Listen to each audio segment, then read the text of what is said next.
रायगढ़ राज्य में जग्गी नाम का एक बेहद आलसी, धूर्त और एक नंबर का बदमाश व्यक्ति रहता था। किसी गरीब का भोजन छीन लेता तो किसी के पैसे छीन लेता। राजा विक्रम जग्गी की हरकतों से बहुत परेशान था, लेकिन जग्गी हमेशा राजा की दयालुता का फायदा उठाकर बच निकल जाता। एक दिन जग्गी एक पेड़ के नीचे आराम कर रहा था कि तभी उसने देखा गांव के मुखिया सुखिया चाचा बड़े सज-धज कर राजमहल की ओर जा रहे थे। सज-धज के कहाँ जा रहे हो मुखिया जी? क्या राजमहल में कोई दावत वगैरह है क्या? जग्गी की बात सुनकर गांव का मुखिया आकर बोला, बिल्कुल सही कहा तुमने जग्गी। क्या तुम्हें नहीं मालूम, राजा विक्रम ने आज पूरे गांव को अपने राजमहल में दावत दी है। किस खुशी में? जहाँ तक मेरी जानकारी है तो आज तो राजा का कोई जन्मदिन भी नहीं है। हाँ, लेकिन आज उनका पुत्र 10 साल का हो गया है। इसी वजह से उन्होंने सारे गांव के लोगों को दावत दी है। 10 साल का हो गया है? भला उसके 10 के होने से पूरे गांव की दावत का क्या संबंध? दरअसल पंडित जी ने राजा विक्रम से ऐसा करने के लिए बोला है। उन्होंने कहा है कि अगर वो ऐसा करेंगे तो उससे उनकी प्रजा और ज्यादा सुखी रहेगी। और तुम तो जानते ही हो कि राजा विक्रम कितने दयालु हैं और अपनी प्रजा के लिए वो कितनी चिंता करते हैं। अब फिर तो काफी अच्छे पकवान भी बने होंगे। यह भी कोई कहने की बात है जग्गी। अरे राजा के घर पर दावत है भैया, तो जाहिर सी बात है एक से एक अच्छे पकवान तो अच्छी बात है मुखिया जी। आप चलिए, मैं भी तैयार होकर कुछ ही देर में राजमहल पहुंचता हूँ। हाँ। जग्गी की बात सुनकर मुखिया जोर जोर से हंसता हुआ बोला, लगता है तुझे किसी ने अभी तक ये नहीं बताया जग्गी कि राजा विक्रम ने सबको दावत दी है। क्या मतलब ये कि राजा विक्रम के साफ साफ आदेश हैं कि आज के दिन जग्गी राजमहल के आसपास भी ना दिख जाए, नहीं तो उसकी खैर नहीं। ये तो राजा की बहुत ज्यादा गलत बात है। मुखिया जी, क्या मैं इस गांव का व्यक्ति नहीं हूँ? वैसे तो तुम्हारा राजा बड़ा दयालु बना फिरता है। दयालु राजा वही होता है जो अपनी प्रजा को एक समान समझता है। मत भूलो जग्गी कि उसकी दयालुता की वजह से तुम आज तक बना। अगर तुम किसी दूसरे राज्य में रह रहे होते तो वहाँ का राजा कब का तुम्हें फांसी पर चढ़ा चुका होता। और सुनो, मेरी बात को मजाक मत समझना भैया, राजमहल की ओर भटक कर भी मत जाना, बता रहा हूँ। मुखिया की बात सुनकर जग्गी के चेहरे पर क्रोध झलकने लगा। देखना मुखिया जी, जिस दिन मैं राजा बनूंगा उस दिन मैं किसी के साथ ऐसा व्यवहार नहीं करूंगा। राजा और तुम, लगता है तुम हम नींद में भी सपने देखने लगे हो जग्गी। है जैसे मक्कार और चोर कभी राजा नहीं बनते भैया। ये हसरत अपने दिल में ही रखना। अगर राजा को पता चल गया तो आजीवन तुम्हें कारागार में डाल देगा। इतना कहकर मुखिया जग्गी का मजाक उड़ाते हुए और जोर जोर से हंसते हुए वहाँ से चला गया। जग्गी गुस्से से बड़बड़ाता हुआ अपने आप से बोला, ये राजा अपने आप को समझता क्या है? पूरे गांव को दावत दी, मुझे दावत नहीं दी। ये तो मेरी बहुत ज्यादा बेइज्जती है। लेकिन कोई बात नहीं, मैंने भी अपने ऊपर पूरी बेशर्मी लाद रखी है। मैं राजमहल जाऊंगा, देखता हूँ राजा क्या कर लेता है। जग्गी तैयार होकर सीधे राजमहल में पहुंच गया। राजमहल में अच्छे पकवान देखकर जग्गी के मुंह में पानी आ गया। देसी घी की पूड़ियाँ भी हैं, मिठाई भी है। आहा, कितनी शानदार खुशबू आ रही है। जग्गी तुरंत उन पकवानों की ओर लपक कर उन्हें खाने लगा कि तभी राजा विक्रम की नजर जग्गी पर पड़ गई। वो गुस्से से जग्गी की ओर आकर बोले, वैसे तो मैंने मना किया था कि तुम इस राजमहल के आसपास भी भटक मत जाना, लेकिन मैं जानता हूँ कि तुम एक नंबर के बेशर्म हो। मैंने अपनी जिंदगी में बड़े बड़े बेशर्म देखे, लेकिन तेरे जैसा बेशर्म मैंने कभी नहीं देखा। जी तो चाहता है कि अभी और इसी वक्त तेरी गर्दन तेरे धड़ से अलग कर दूं, लेकिन क्या करूं, आज मेरे महल में जश्न है। अब आ ही गए हो तो पेट भरकर खाना घर के लिए भी ले जाना, लेकिन याद रखना, आज मेरे राजमहल में बहुत दूर दूर से मेहमान आए हैं। गलती से भी अगर तुमने कुछ उल्टी सीधी हरकत की तो इस बार मैं तुम्हें नहीं छोड़ूंगा। यह कैसी बातें कर रहे हैं आप राजा साहब? मैं अब सुधर गया हूँ। हाँ, सुधर जाओ तो तुम्हारे लिए अच्छी ही बात है। इतना कहकर राजा विक्रम वहाँ से गुस्से से चला गया। जग्गी पकवान का मजा लेने लगा कि तभी जग्गी की नजर राजा के बेटे आदित्य पर पड़ी, जो कि एक सोने के कंगन से खेल रहा था। जग्गी के खुराफाती दिमाग में तुरंत एक योजना दौड़ने लगी और वो बड़बड़ाते हुए अपने आप से बोला, अरे अरे वाह वाह, ये तो बहुत भारी और बड़ा कीमती सोने का कंगन लगता है। अगर मैंने इसे चुराकर बाजार में बेच दिया तो मेरा तो 10 साल के खाने का प्रबंध हो जाएगा। फिर चोरी करने की जरूरत ही नहीं। हाँ। जग्गी मुस्कुराते हुए राजा के बेटे आदित्य के पास जाकर बोला, छी छी छी छी छी छी, राजा के बेटे होकर नकली सोने के कंगन के साथ खेल रहे हो। तुम्हें तो असली सोने के कंगन के साथ खेलना चाहिए। ये असली ही सोना है, पिताजी ने मुझे दिया है। यकीन नहीं आता तो इसे छू कर देख लो।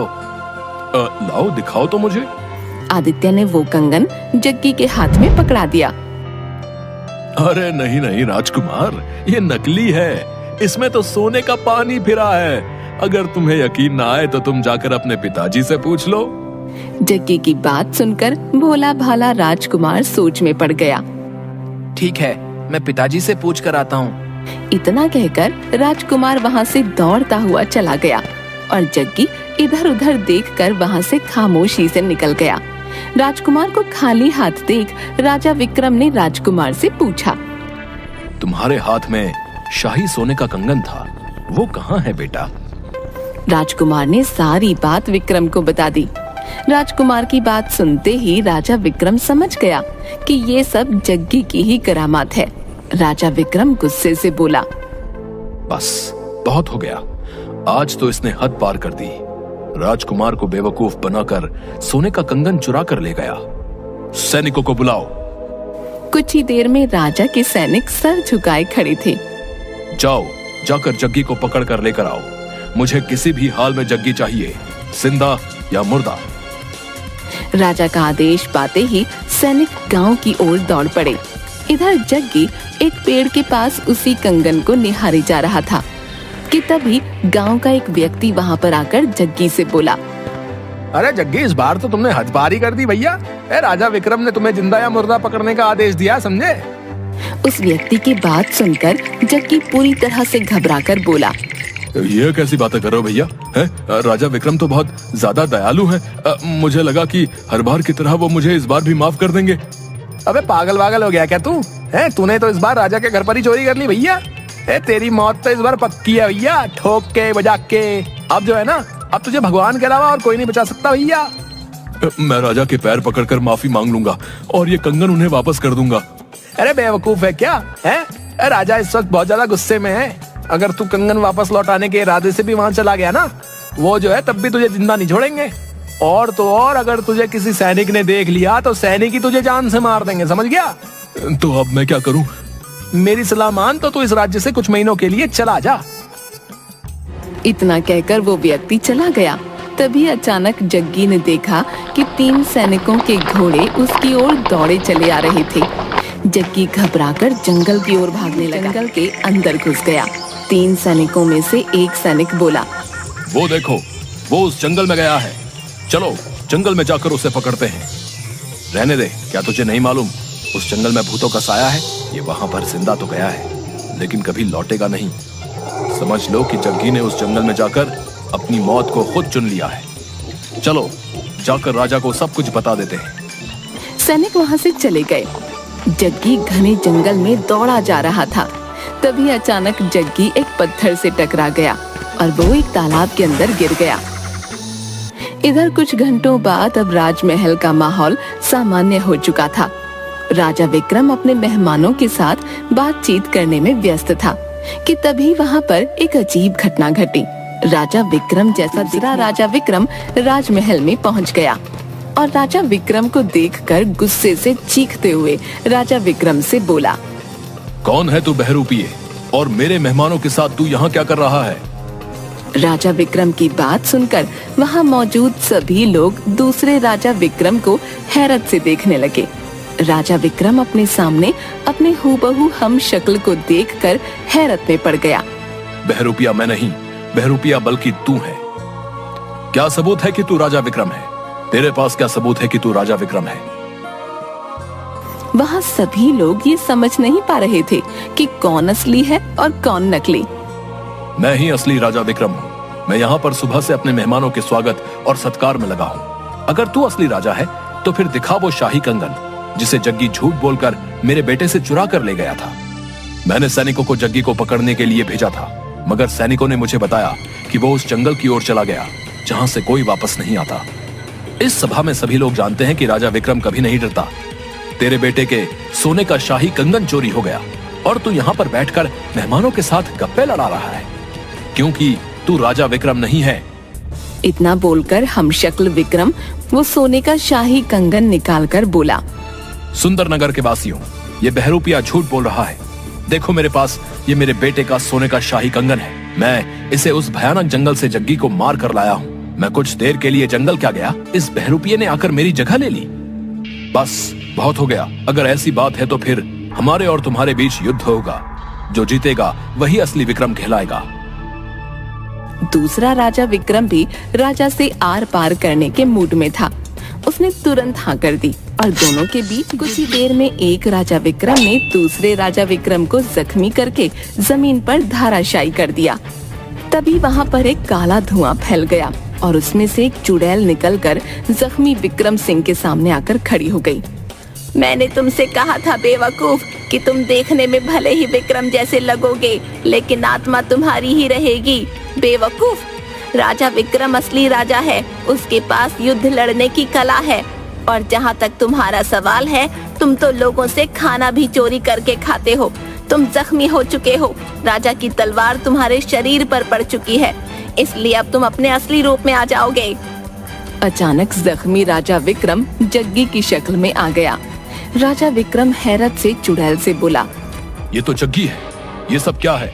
बताती हूँ, बताऊंगी ही नहीं, दिखाऊंगी भी तुझे। इतना कहकर चुड़ैल ने एक फूंक मारी और सारे राज्य के सामने एक दृश्य चलने लगा। जब जग्गी जैसे ही तालाब में गिरा, अचानक तालाब में से काला धुआं निकलने लगा और देखते ही देखते उस तालाब में से एक चुड़ैल निकलकर जग्गी के सामने आ गई।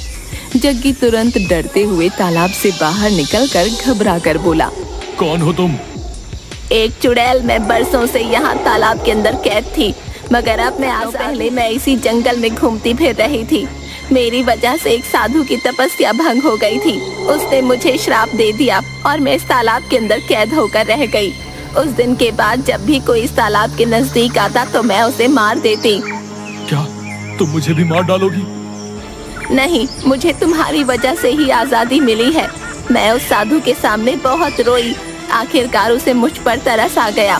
उसने मुझसे कहा कि जब भी कोई धूर्त व्यक्ति हाथ में सोने का कंगन लेकर अचानक इस तालाब में गिरेगा तो तुम इस तालाब से आजाद हो जाओगी। और देखो, मैं आजाद हो गई। बता क्या इच्छा है तेरी? मैं तेरी एक इच्छा पूरी करूंगी। यानी मैं जो कुछ भी मांगूंगा तुम उसे पूरा कर दोगी? हाँ, मैं उसे पूरा कर दूंगी, लेकिन सिर्फ एक ही इच्छा। उस सुंदर स्त्री की बात सुनकर जग्गी बड़बड़ाता हुआ अपने आप से बोला, यही सही मौका है राजा को सबक सिखाने का। उस राजा ने मुझे जिंदा या मुर्दा पकड़ने का आदेश दिया है। अब मैं उसे सबक सिखा कर रहूंगा। मैं चाहता हूँ कि मेरा चेहरा और मेरा शरीर सुंदरनगर के राजा जैसा हो जाए। इसी वक्त जैसा राजा विक्रम है, मैं हूबहू उसके जैसे हो जाऊं, उसके शाही कपड़ों से। जग्गी की बात सुनकर चुड़ैल हंसते हुए बोली, बेवकूफ मानव, इससे तुझे क्या हासिल होगा? जब मेरी शक्ल और शरीर राजा जैसा हो जाएगा तो तुम लोग मुझे राजा ही समझोगे और मैं बगैर लड़े सुंदरनगर का राजा बन सकता हूँ। ठीक है, जैसी तेरी इच्छा, लेकिन याद रखना, तेरा शरीर और तेरा चेहरा, तेरे कपड़े, तेरे आभूषण, सब कुछ सुंदरनगर के राजा विक्रम जैसा हो जाएगा, लेकिन तेरी आत्मा वही रहेगी। ध्यान रखना, अगर तू किसी असली राजा की तलवार के हाथों जख्मी हो गया तो तू अब में आ जाएगा। और देखते ही देखते जग्गी का शरीर राजा विक्रम में परिवर्तित हो गया। अब जग्गी हूबहू राजा विक्रम में बदल गया। जग्गी अकड़ता हुआ राजा के राजमहल चल पड़ा। दृश्य मैंने इसे चेतावनी दी थी, पर ये एक मूर्ख व्यक्ति निकला।